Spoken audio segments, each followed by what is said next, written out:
जय जिनेन्द्र। आज हम पढ़ेंगे चैप्टर 11, भावना योग और चैतसिक स्वास्थ्य। आत्मा की चेतना में जगती है चैतसिक शक्ति। शरीर स्वस्थ हो, मन शांत हो, परंतु जब आत्मा जाग जाए तभी जीवन सार्थक बनता है। आज के युग में जब भौतिक उन्नति और बाह्य उपलब्धियों पर अत्यधिक ध्यान केंद्रित है, मनुष्य प्राय शारीरिक स्वास्थ्य की चर्चा करता है। कुछ प्रगतिशील विचारक इससे एक कदम आगे बढ़कर मानसिक स्वास्थ्य के महत्व पर प्रकाश डालते हैं।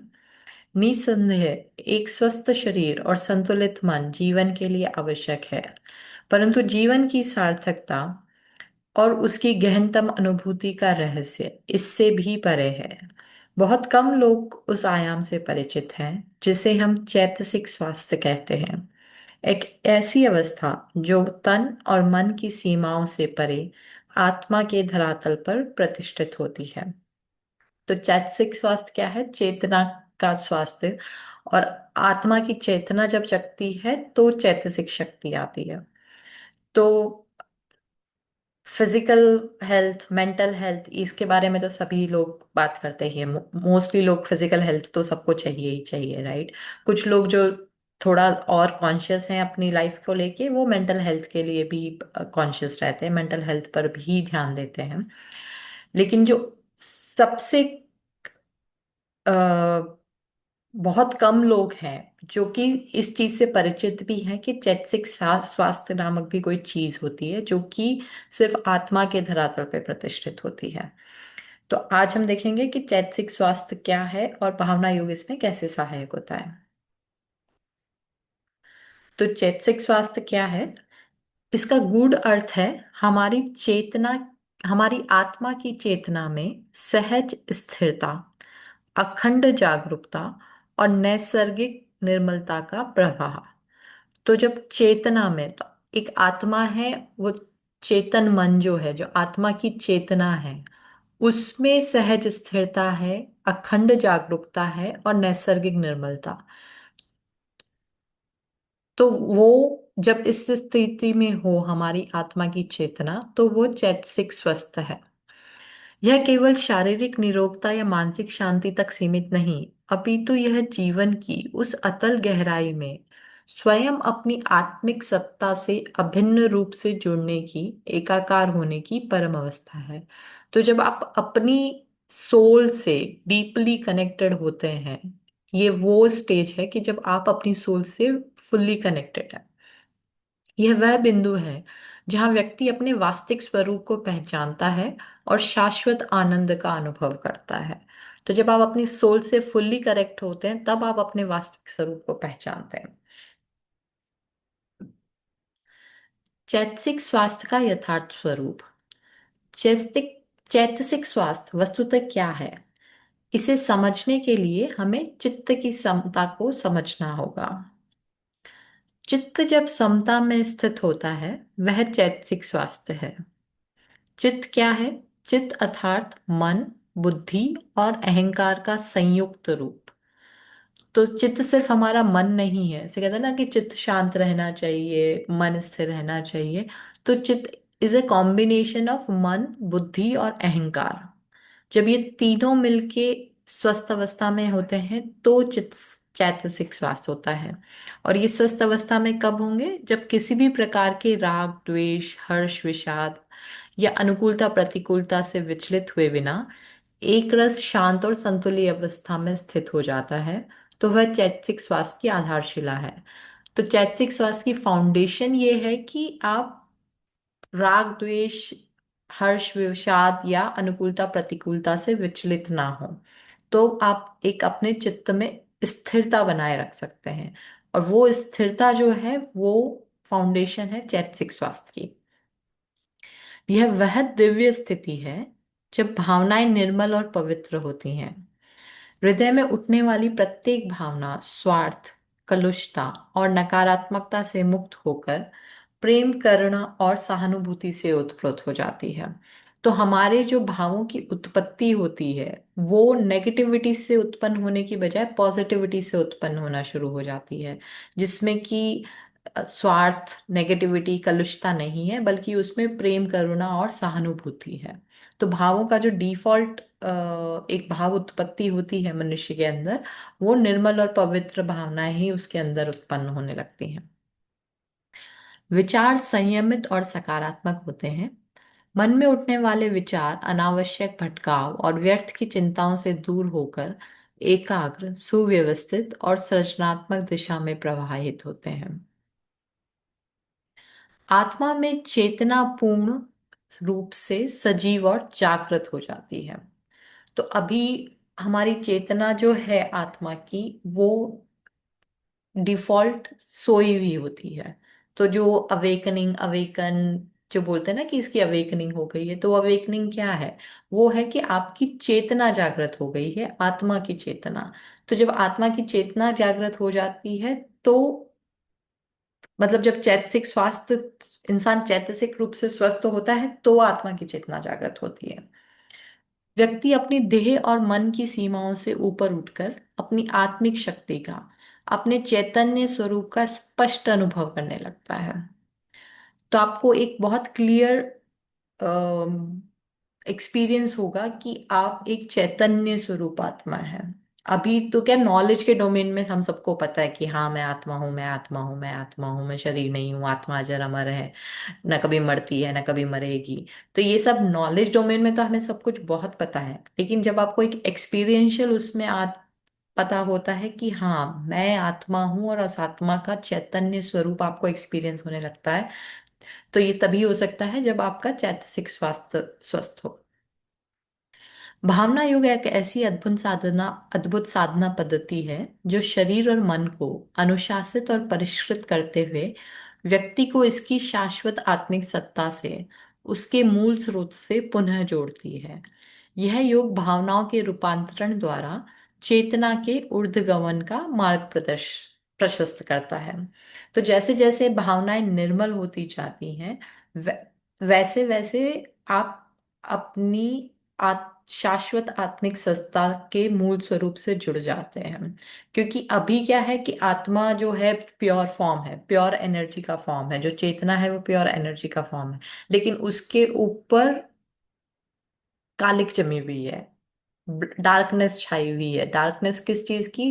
हमारे नेगेटिव इमोशंस की, राग, द्वेष, ईर्ष्या, क्रोध, मान, माया, लोभ। तो ये सारे जो नेगेटिविटी है, इन सारी चीजों की डार्कनेस हमारी चेतना पे छाई हुई है। तो चेतना अपने शाश्वत प्रकाश में नहीं है।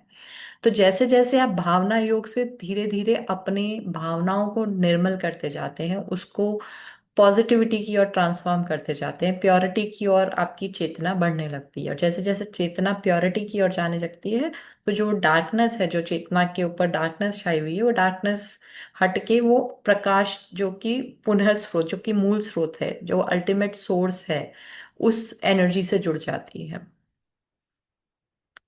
और यह रूपांतरण चेतना के ऊर्ध्वगमन का मार्ग प्रशस्त करता है। तो जैसे जैसे वो प्रकाश में आती जाएगी चेतना, तो चेतना जो है फिर वो ऊर्ध्वगमन करेगी, अधोगमन नहीं करेगी। चैतसिक स्वास्थ्य की अनिवार्यता क्यों? आज का आधुनिक मनुष्य एक विचित्र विरोधाभास में ही जी रहा है। वह बाहर से अत्यंत सुसज्जित, आकर्षक और संपन्न दिखाई देता है, परंतु उसके भीतर एक अनकहा खालीपन और टूट फूट एक गहरी टूट फूट व्याप्त है। तो बाहर से इंसान बहुत ही संपन्न, सोफिस्टिकेटेड, अट्रैक्टिव, बहुत ही रिच आपको लगेगा कि वाओ क्या इंसान है बाहर से देखा जाए तो, लेकिन उसके अंदर वो इंसान ब्रोकन है, वो इंसान कहीं ना कहीं खाली है। उसका मस्तिष्क सूचनाओं और ज्ञान के भंडार से भरा हुआ है, परंतु आत्मज्ञान की उस ज्योति से वंचित है जो जीवन को वास्तविक अर्थ प्रदान करती है। तो हमने नॉलेज और डेटा तो बहुत इकट्ठा कर रखा है, बहुत नॉलेज है, बहुत पढ़ाई कर ली, बहुत सारा ज्ञान ले लिया, बहुत ज़्यादा इंफॉर्मेशन ले ली, लेकिन आत्मज्ञान नहीं लिया है। तो जब तक आत्मज्ञान नहीं है, जब तक जीवन का वास्तविक अर्थ समझ में नहीं आएगा। वह भौतिक सफलता और प्रतिस्पर्धा की अंधी दौड़ में सबसे आगे निकलने को आतुर है, परंतु आत्मिक शांति और संतोष की वास्तविक मंजिल से कोसों दूर भटका हुआ है। तो एक्चुअल जो हमारी मनुष्य जीवन की जर्नी है, उसका जो डेस्टिनेशन है, वो मतलब जो वास्तविक मंजिल जो है कि मनुष्य जीवन में एक आत्मिक शांति और संतोष होना चाहिए, उससे इंसान बहुत दूर है।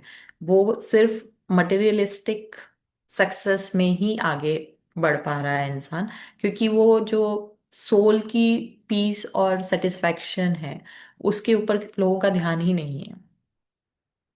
सत्य तो यह है, यदि आत्मा सोई हुई हो तो संसार की समस्त संपदा और उपलब्धियां प्राप्त होकर भी जीवन निरर्थक और शून्य है। और यदि आत्मा अपनी पूर्ण चेतना में जाग जाए तो भौतिक रूप से कुछ भी न होते हुए भी व्यक्ति अपने आप में परिपूर्ण और सब कुछ से युक्त होता है। तो यदि आत्मा पूर्ण चेतना में जाग जाए तो अंदर कोई, इंसान के अंदर कोई खालीपन या कोई टूटा फूटा या ब्रोकन फील नहीं होगा उसको, वो अपने आप में परिपूर्ण महसूस करेगा। भौतिक रूप से क्या है क्या नहीं है उससे कोई फर्क नहीं पड़ता। चेतना अगर जागी हुई है तो आप अपने आत्मिक शांति में होंगे और आप अपने अंदर पूर्ण महसूस करेंगे। चैतसिक स्वास्थ्य हमें वह आंतरिक शक्ति और दृष्टि प्रदान करता है जिसकी आज सर्वाधिक आवश्यकता है। यह हमें प्रदान करता है अडिग आत्मविश्वास, जो बाहरी परिस्थितियों या दूसरों की राय पर निर्भर नहीं होता, बल्कि अपनी आत्मा की शक्ति से उत्पन्न होता है। तो आत्मा की शक्ति का विश्वास, जो आत्मविश्वास है, तो आत्मविश्वास भी कई तरीके से हो सकता है। आत्मविश्वास का आधार हो सकता है आपकी बाहर की परिस्थितियां या आपका मटेरियलिस्टिक वर्ल्ड, कि अगर किसी के पास में बहुत पैसा बहुत है तो उसके पास में बहुत कॉन्फिडेंस है। तो उसका कॉन्फिडेंस किस पे बेसिस है? उसके पैसे पे। अगर उसका पैसा चला जाए तो क्या वो इंसान उतना कॉन्फिडेंस हो सकता है? किसी को अपने ब्यूटी पे बहुत कॉन्फिडेंस है, किसी को अपनी एज पे बहुत कॉन्फिडेंस है, किसी को अपनी बॉडी पे, अपनी स्ट्रेंथ पे, अपने स्टेमिना पे बहुत कॉन्फिडेंस है। लेकिन ये सब चीज़ें जा सकती हैं, राइट? और ये चीज़ें अगर चली गई उसके बाद भी क्या वो इंसान उतना कॉन्फिडेंट हो सकता है? अगर नहीं हो सकता है तो फिर उसका जो कॉन्फिडेंस है वो बाहर की चीज़ों पे डिपेंडेंट कॉन्फिडेंस है। वो अडिग आत्मविश्वास नहीं है, वो आत्मा का विश्वास नहीं है, वो चीज़ों पे विश्वास है। और उसको चीजों पे इतना विश्वास है कि मेरे पास तो यह है, मैं कर लूंगा। तो आत्मा का विश्वास आत्मा की शक्ति से उत्पन्न होता है। वो दूसरों की राय पे निर्भर नहीं करता, ना ही बाहरी परिस्थितियों पे निर्भर करता है। प्रभावी आत्मनियंत्रण,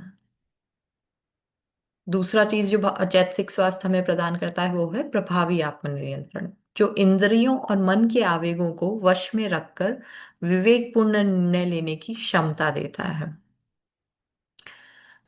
थर्ड जो इसका बेनिफिट है वो है सच्ची आत्मनिर्भरता, जो हमें भौतिक साधनों या दूसरों की सहायता पर आश्रित होने की बजाय अपनी आंतरिक क्षमताओं पर विश्वास करना सिखाती है।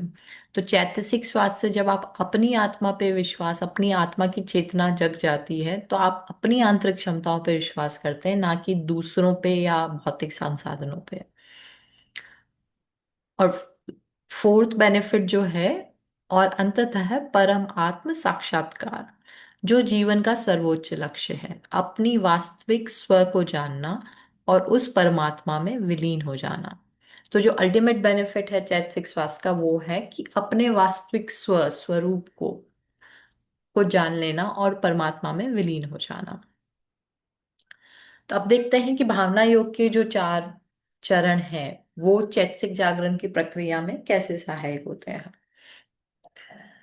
भावना योग के माध्यम से चैतसिक जागरण की यह यात्रा 4 महत्वपूर्ण चरणों से होकर गुजरती है, जिनमें से प्रत्येक आत्मा को उत्तरोत्तर निर्मल और जागृत करता है। पहला है प्रार्थना, चेतना की दिशा का परिवर्तन। प्रार्थना वह प्रथम सोपान है जहां हमारी चेतना बाह्य संसार की ओर उन्मुख होने की बजाय अंतर्मुखी होने लगती है। यह बाहर से भीतर की ओर एक शुभ यात्रा का प्रारंभ है। इसके माध्यम से आत्मा की प्रति एक गहरी श्रद्धा, एक अनन्य समर्पण का भाव जागृत होता है, जो हमें अपनी आध्यात्मिक यात्रा के लिए तैयार करता है। तो प्रार्थना क्या है? ये हमारी चेतना की डायरेक्शन चेंज करती है, कि चेतना बाहर देखने की बजाय अब अंदर देखने लगती है, अंतर्मुखी हो जाती है। और ये जो है हमारी आध्यात्मिक यात्रा का फर्स्ट स्टेप है। यहीं से आध्यात्मिक यात्रा शुरू होती है। दूसरा चरण जो भावना योग का है, प्रतिक्रमण, आत्मा के दोषों का गहन परिष्कार। जब हम प्रार्थना के माध्यम से अंतर्मुखी होकर अपने भीतर झांकते हैं, तब हमें अपने वे दोष, वे जाने अनजाने में की गई भूलें और वे चारित्रिक दुर्बलताएं स्पष्ट रूप से दिखाई देने लगती हैं, जो हमारी आत्मिक उन्नति में बाधक है। यह आत्मनिरीक्षण और पश्चाताप की प्रक्रिया है, जहां हम बिना किसी बहाने या आत्म प्रवंचना के अपनी कमियों को स्वीकार करते हैं। तो जब हम अपनी आत्मा के दोषों का गहन परिष्कार करते हैं, कि अपने द्वारा जो भी जाने अनजाने में गलतियां हुई, जो भी हमें दोष हैं, जो भी हमें दुर्बलताएं हैं, उनको स्पष्ट रूप से देखकर उनके लिए आत्मनिरीक्षण करते हैं और पश्चाताप करते हैं। दूसरों की त्रुटियों को देखना और उन्हें सुधारने का प्रयास करना उतना महान नहीं, जितना स्वयं अपनी गहराइयों में उतरकर अपने आप को पहचानना और अपने दोषों को स्वीकार करना महान है।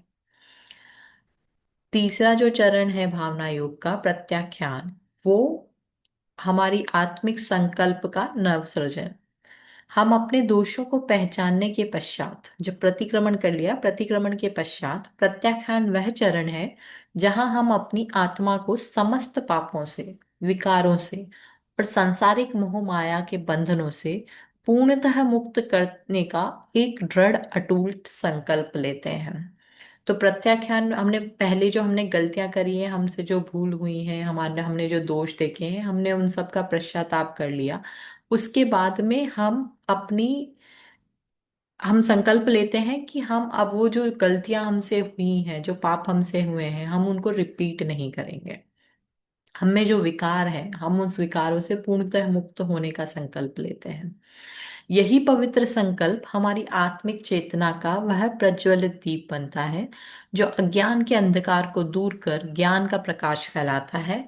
यह भविष्य में उन पुनः उन त्रुटियों को न दोहराने की प्रतिज्ञा है। तो कैसे कि प्रतिक्रमण जब आपने किया, तो सोचिए कि आपने जो जो भी डार्कनेस थी, उस डार्कनेस को हटा दिया अपनी चेतना पे से। और जब वो चेतना पे से डार्कनेस हट गई, तो आपने नया संकल्प के का एक क्या लाइट बनाई, नई लाइट जो आपने दी अपने आप को, वो नया संकल्प दिया कि हम इस पापों से, हमें विकारों से दूर रहेंगे।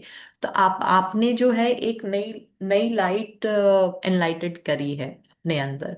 तो वो धीरे धीरे धीरे धीरे, आप जब इस संकल्प को दोहराते जाएंगे, तो वो लाइट जो है और ब्राइट ब्राइट ब्राइट होती चली जाएगी।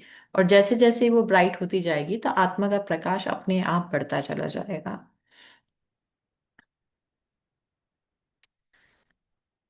चौथा चरण जो है भावना योग का, वो है सामायिक, आत्मा में स्थिर होने का निरंतर अभ्यास। सामायिक का अर्थ है समत्व में स्थित होना। यह वह अवस्था है जब साधक ना तो बीते हुए समय की चिंता करता है और ना ही आने वाले भविष्य की कल्पनाओं में खोया रहता है, और ना ही वो वर्तमान संसार की क्षणिक हलचल से प्रभावित होता है। तो समत्व में स्थित होना क्या है? कि आप ना तो पास्ट में है, ना आप फ्यूचर में है, और प्रेजेंट में भी आप बाहर की जो भी हो रहा है, आपकी आत्मा के बाहर जो भी हो रहा है, आप उससे विचलित नहीं है, आप अपनी आत्मा में स्थिर है। वो है सामायिक। यह केवल अपनी आत्मा में अपने शुद्ध चैतन्य स्वरूप में स्थिर रहने का अभ्यास करता है। यही समत्व का, साक्षी भाव का सच्चा अभ्यास है। इस अवस्था में चित्त शांत और स्थिर हो जाता है। तो जब आप भावना योग के 4 चरण कर लेते हैं, प्रार्थना, प्रतिक्रमण, प्रत्याख्यान और सामायिक, तब चित्त शांत और स्थिरता में आ जाता है। जब मन समस्त संकल्प विकल्पों से रहित होकर पूर्णतः स्थिर और शांत होता है, तभी आत्मा में उसके सहज चैतन्य स्वरूप का स्पष्ट और प्रत्यक्ष अनुभव होता है।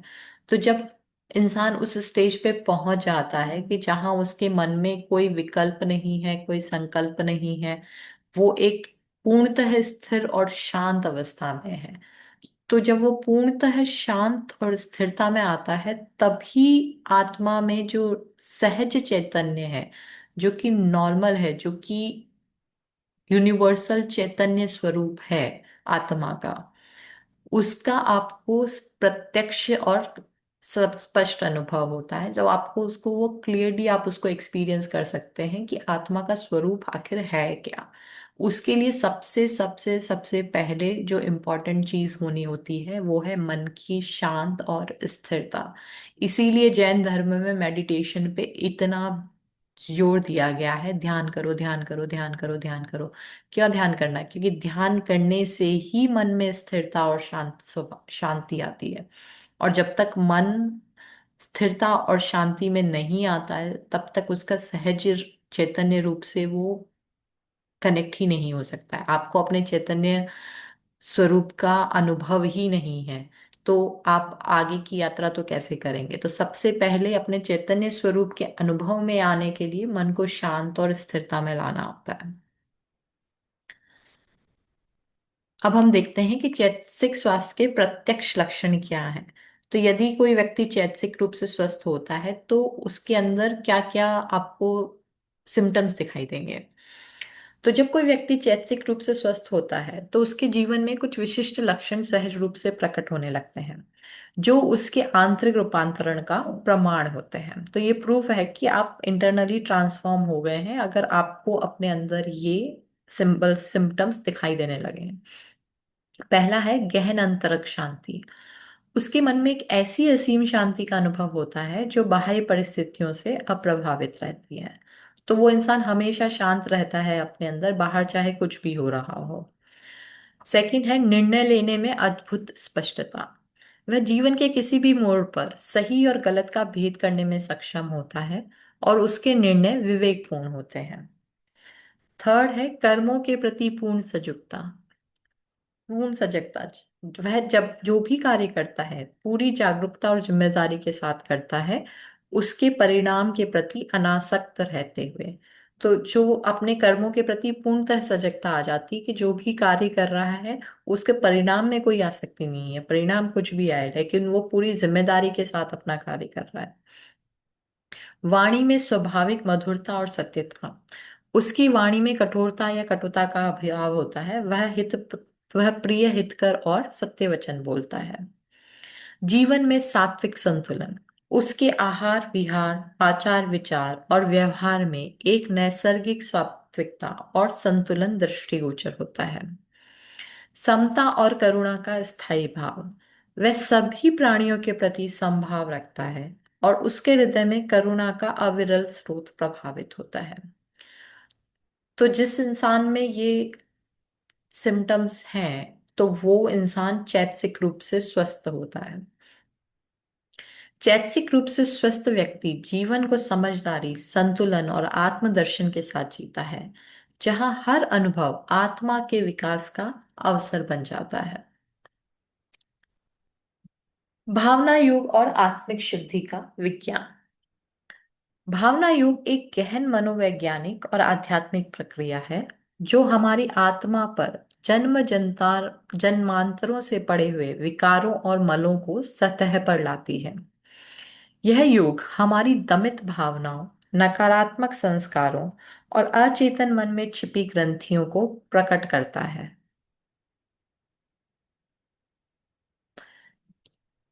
तो यह योग जो है, हमारे अंदर जो दबी हुई भावनाएं हैं और हमारे जो नेगेटिव संस्कार हैं, और हमारे सबकॉन्शियस माइंड में जो गांठें पड़ी हुई हैं, जो छुपी हुई ब्लाइंड स्पॉट्स हैं, गांठें हैं, ये उनको प्रकट करता है, उनको सतह पर लेके आता है। तो किसी भी चीज को अगर आपको ट्रांसफॉर्म करना है तो पहले आपको उसके बारे में पता तो होना चाहिए कि अच्छा ये चीज एग्जिस्ट करती है। अगर आपको पता ही नहीं है कि एग्जिस्ट करती है तो आप उसको ट्रांसफॉर्म कैसे करेंगे? आपको पता ही नहीं है कि यहाँ पे गंदगी है तो आप उसको साफ कैसे करेंगे? राइट। तो भावना योग जो है वो हमारे आत्मा पे जो पड़े हुए विकार हैं उनको सतह पर लेके आता है। तो वो सतह पे आने के लिए मतलब आत्मा में कैसे विकार हो सकते हैं? दबी हुई भावनाएं हो सकती हैं, नेगेटिव संस्कार हो सकते हैं जो आत्मा कैरी करते हुए आ रही है, या हमारे सबकॉन्शियस माइंड के छुपे हुए स्पॉट्स हो सकते हैं, छुपी हुई गांठें हो सकती हैं, जो भावना योग जो है वो आपको आपकी अवेयरनेस में उन चीजों को लेके आती है। फिर यह उन विकारों को सकारात्मक भावनाओं की रूपांतकारी अग्नि में और ध्यान और विवेक की ऊर्जा से जलाकर भस्म कर देता है। तो जब वो सरफेस पे आ गई है आपकी नेगेटिविटी, आपके आत्मा के विकार, तो आप उसको पॉजिटिव भावनाओं से और अपने ध्यान और विवेक की ऊर्जा से, तो जब आप ध्यान करते हैं तो आपकी जो ऊर्जा उत्पन्न होती है और आप विवेक से अपनी नेगेटिव भावना को सकारात्मक भावना की ओर लेके जाते हैं, तो आपका जो वो संस्कार है, पुराने जो विकार पड़े हुए हैं आत्मा पे, वो भस्म हो जाते हैं। तो इस तरीके से जो ऊर्जा का रूपांतरण होता है, नेगेटिव विकारों की जो ऊर्जा है उसको आप ध्यान की ऊर्जा से सकारात्मकता की ओर ट्रांसफॉर्म कर देते हैं। इस प्रकार जब भावनात्मक मलिनता दूर होती है तो आत्मा का सहज चैतन्य प्रकाश स्वतः ही सर्वत्र फैलने लगता है, जैसे सूर्य के समक्ष बादल छट जाने पर उसका प्रकाश। तो वो जैसे कि चेतना के ऊपर जो डार्कनेस छाई हुई है, वो विकारों की डार्कनेस छाई हुई है, वो भावनात्मक मलिनता है। और जैसे जैसे वो डार्कनेस हटती गई, मलिनता दूर होती गई, तो आत्मा तो अपने आप में ही प्रकाशित है। आत्मा के लिए आपको कुछ करने की जरूरत नहीं है, आपको बस अपना जो अंधकार है, अपनी जो आसपास जो कचरा है, जो मलिनता है, उसको हटाना है। वो हट गया तो चेतना में तो स्वतः ही प्रकाश है, और वो सतत प्रकाश जो है वो सब जगह फैलने लग जाएगा। जैसे कि सूरज के सामने बादल आ जाते हैं तो सूरज का प्रकाश कम हो जाता है, उसी तरीके से जब बादल छट जाए तो प्रकाश पूर्ण तरह सूरज में तो उतना ही तेज है, उतना ही प्रकाश है। उसी तरह आत्मा में तो चैतन्य प्रकाश है, वो अपने आप ही चमकेगी। बस आपको उसके आसपास जो मलिनता आ गई है, उसके चारों ओर जो डार्कनेस आ गई है, उसको हटाना है। यह प्रक्रिया है, भावना युग जो है वो यह प्रक्रिया है चित्त शुद्धि की, मन और चेतना के समस्त स्तरों की गहन सफाई, भाव परिष्कार की, नकारात्मक भावनाओं का सकारात्मक और उदात्त भावनाओं में रूपांतरण, और अंततः आत्मबोध की, अपने वास्तविक शुद्ध और बुद्ध स्वरूप का साक्षात्कार। जहां भावनाएं राग द्वेष से मुक्त होकर पूर्णतः निर्मल और पवित्र होती हैं, वही आत्मा अपने सहज सौंदर्य और दिव्यता में चमकने लगती है। अगला देखते हैं, आध्यात्मिक चिकित्सा का वास्तविक आधार क्या है। वस्तुतः चैतसिक स्वास्थ्य ही सच्ची आध्यात्मिक चिकित्सा का मूल आधार है। आधुनिक चिकित्सा पद्धति जहां केवल शारीरिक रोगों के लक्षणों को दबाने या हटाने का प्रयास करती है, वहीं आध्यात्मिक चिकित्सा रोग के मूल कारण, आत्मा की शुद्धि और अज्ञान को संबोधित करती है।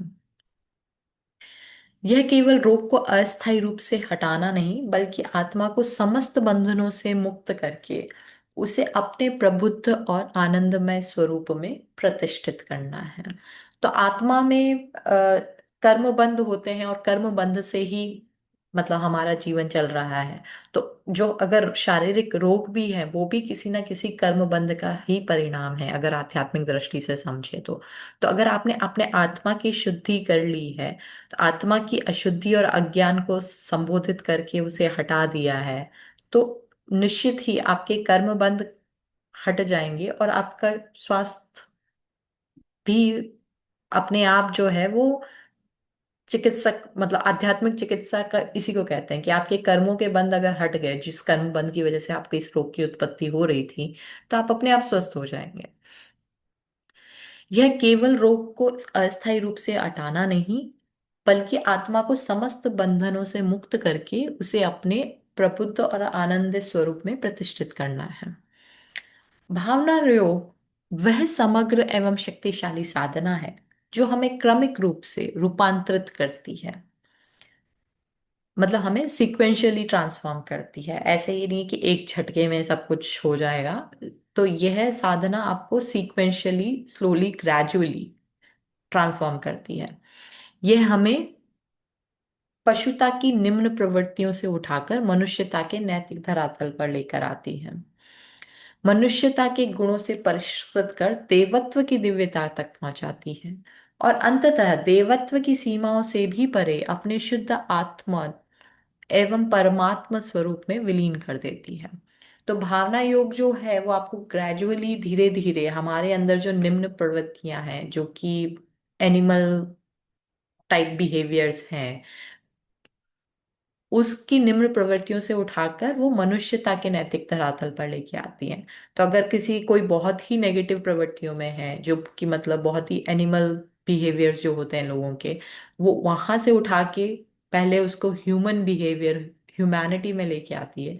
फिर वहां से उसको जैसे और आप धीरे धीरे और प्रयास करते रहते हैं, साधना करते रहते हैं भावना योग की, तो वो देवत्व की ओर लेके जाती है। तो वो देवत्व की दिव्यता तक पहुंचाता है भावना योग।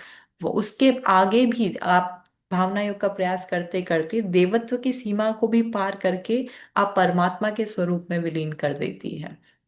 तो भावना योग जो है, आप किसी भी स्टेज पे हो, अगर आप बहुत ही निम्न प्रवृत्तियों पे हैं तो आपकी यात्रा थोड़ी लंबी होगी। अगर आप मनुष्यता में हैं ऑलरेडी, तो आपकी यात्रा थोड़ी छोटी है। कुछ लोग जो ऑलरेडी देवत्व की दिव्यता में हैं, उनकी यात्रा और भी छोटी है। लेकिन यात्रा जो है वो ग्रेजुअली आप चलते जाइए, चलते जाइए, चलते जाइए, तो ये भावना योग जो है परमात्मा स्वरूप में विलीन करने की क्षमता रखता है। निष्कर्ष, जीवन की सार्थकता का मार्ग। अतः यह स्पष्ट है कि भावना योग केवल कुछ शारीरिक आसनों या श्वास प्रश्वास की तकनीकों का समुच्चय मात्र नहीं है, बल्कि यह आत्मा की एक गहन और समग्र चिकित्सा पद्धति है। यह जीवन जीने की एक कला और विज्ञान है। जब हमारा तन समस्त रोगों से मुक्त हो, हमारा मन पूर्णतः शांत और स्थिर हो, और हमारी आत्मा अपने सहज ज्ञान और आनंद में प्रबुद्ध हो जाए, तभी हमें सच्चे स्वास्थ्य, सच्चे सुख और सच्चे अर्थपूर्ण जीवन की प्राप्ति होती है। और यही जीवन की परम सार्थकता है। अपनी चेतना का द्वीप प्रज्वलित करो। तुम्हारा जीवन स्वयं ही ज्ञान, आनंद और प्रेम के प्रकाश से आलोकित हो जाएगा। तो हम ये सब यही मंगल भावना बातें हैं कि हमारी चेतना का द्वीप प्रज्वलित हो और हमारा जीवन स्वयं ही ज्ञान, आनंद और प्रेम के प्रकाश से आलोकित हो जाए। इसी मंगल भावना के साथ आज का चैप्टर समाप्त करते हैं। जय जिनेन्द्र सभी को।